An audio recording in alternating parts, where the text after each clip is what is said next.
Most of all, I was convinced that when the American people come together, when we are unified across racial lines, across religious lines, across regional lines, when we make a decision that whatever may separate us, that what holds us together, what binds us together is so much more precious, so much more valuable, so that blacks and whites and Hispanics and Asians and Native Americans and young and old and rich and poor, gay and straight, all of us decide we come together.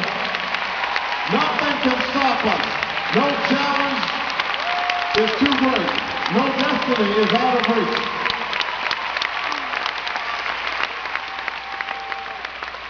Some of you know, when I wasn't much older than you, I became a community organizer. I moved to Chicago to work with a group of churches and Catholic parishes to deal with the devastation of steel plants that had closed.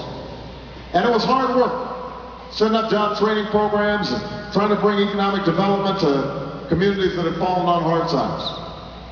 But it was the most valuable education that I ever had, because it taught me that ordinary people can do extraordinary things. It taught me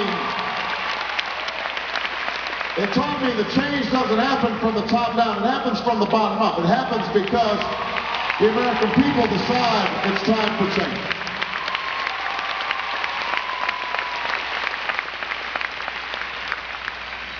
That was the bet I was making when I started this campaign 15 months ago. When I stood on the steps of the old state capitol in Springfield, Illinois, the building where Abraham Lincoln served for so many years before he went to Washington. And I'm here to report that after traveling 46 states, after speaking to hundreds of thousands of people, after shaking hundreds of thousands of hands, after kissing hundreds of babies, I am here to report that my bet has paid off. My faith in the American people has been vindicated, because everywhere I go, people are standing up and they're saying it is time for us to do things differently. It is time for us to turn the page. It's time for us to write a new chapter in American history. That's what this campaign is about. That is why you're here tonight.